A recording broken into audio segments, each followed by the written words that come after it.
Now, I know that we're supposed to be numb to the every dictatorial whim of Donald Trump, but in a move that very clearly represents a new low for the current leader of the Republican Party, Donald Trump took to Truth Social, responding to the Hunter Biden Twitter expose, which I'll get to momentarily, and wrote, quote, "So with the revelation of massive and widespread fraud and deception and working closely with big tech companies, the DNC and the Democrat Party, do you throw the presidential election results of 2020 out and declare a rightful winner, or do you have a new election? A massive fraud of this type and magnitude allows for the termination of all rules, regulations, and articles, even those found in the Constitution.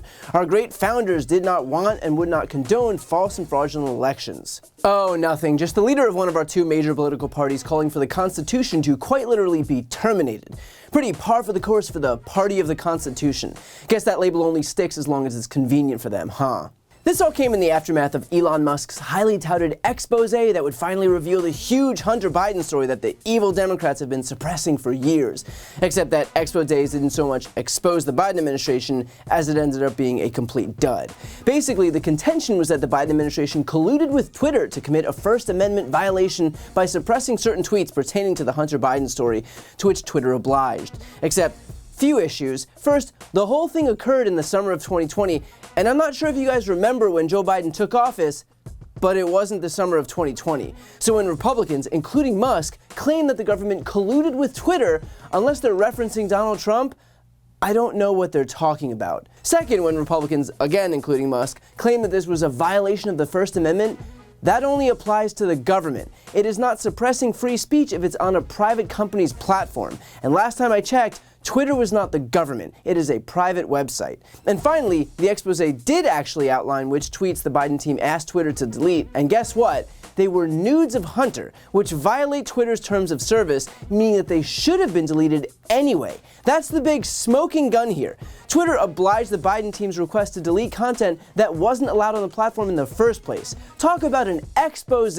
Tell you what, I don't see how Hunter Biden's presidential campaign recovers from this. And what's most ironic is that all of those Republicans, led by Elon Musk, spent the subsequent 12 hours wailing about free speech and the First Amendment. And yet when Donald Trump, the literal leader of their party, came online and called for the termination of the entire Constitution, First Amendment included, suddenly all of those newly minted constitutional conservatives vanished. Suddenly all of the defenders of our founding fathers were nowhere to be found. In other words, when they can pretend that Twitter is the government and blame Democrats for suppressing free speech, it's like a James Madison convention over there on the right. But when their leader calls for the entire Bill of Rights to be abolished, I guess they all took the day off from cosplaying as constitutionalists. But let's be honest, the right won't even know that this happened. Consider this. Here's Tucker Carlson, of course, covering the Hunter Biden story, and yet I would bet my annual salary, along with both of my arms, that he won't utter a single word of what Donald Trump said the very next day. One of the most extraordinary moments in the history of social media is unfolding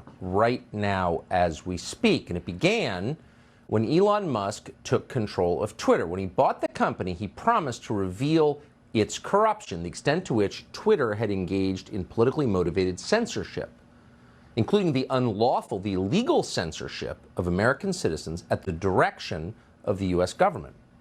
Well, tonight, less than an hour ago, Musk began to make good on that promise. Twitter shared a trove of internal documents with Matt Taibbi of Substack. Those documents are coming out again as we speak, and what they prove so far is very serious.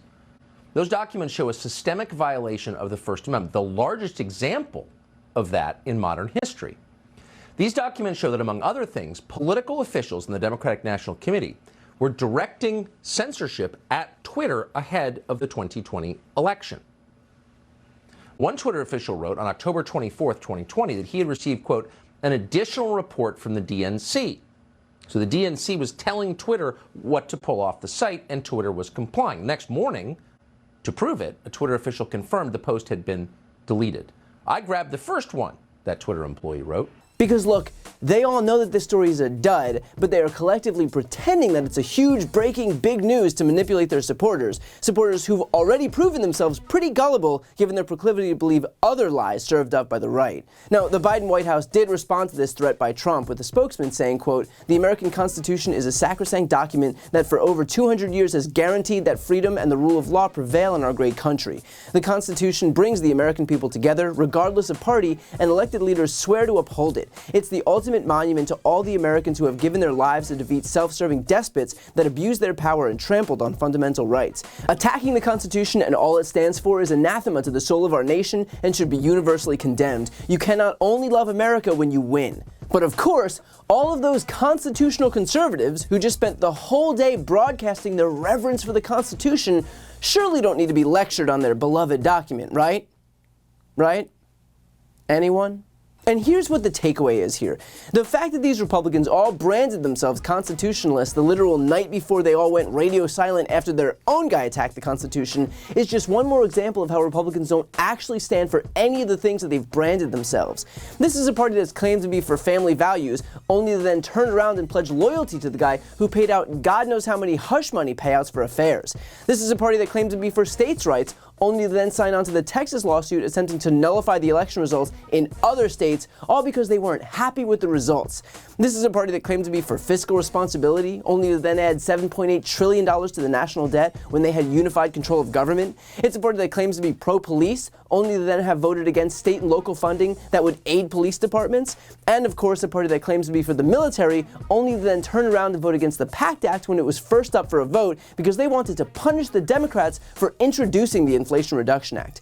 These things weren't actual values. They were words that the Republican Party hid behind while attempting to market themselves to Americans. In reality, here's what the GOP supports. Tax cuts for millionaires and billionaires, banning abortion nationwide, eliminating Social Security, Medicare, and Medicaid, banning books, punishing doctors, preventing people from voting, pretending that climate change doesn't exist, coddling fossil fuel companies, eliminating any restrictions that might protect people from gun violence, and refusing to accept the results of any election where they don't win. This is an agenda that has minority support at best, and of course, they'll never acknowledge that agenda outright because it's too unpopular, and so instead you're left with culture wars and migrant caravans and pretending that immigrants are coming to steal your jobs and that trans people are going to go into the wrong bathrooms to assault your kids and on and on. It is a tactic as old as it is predictable, but the through line is clear. They're doing whatever they can to deceive you. And this newfound, albeit fleeting appreciation for the Constitution from the right, but only when it's convenient, is a testament to exactly that. Before you go, if you enjoyed this video and want to see more, please make sure to subscribe to my channel. You can click the thumbnail right here on this screen. And if you want to support my work even further, the best way is to subscribe to my podcast, No Lie with Brian Tyler Cohen. There you can check out my interviews with major players in the world of politics, including President Biden, Vice President Kamala Harris, Pete Buttigieg, Elizabeth Warren, Katie Porter, Jamie Raskin, and so many more. Plus other interviews that live exclusively on the podcast. That link is also right here on this screen, or just search No Lie with Brian Tyler Cohen wherever you listen to podcasts.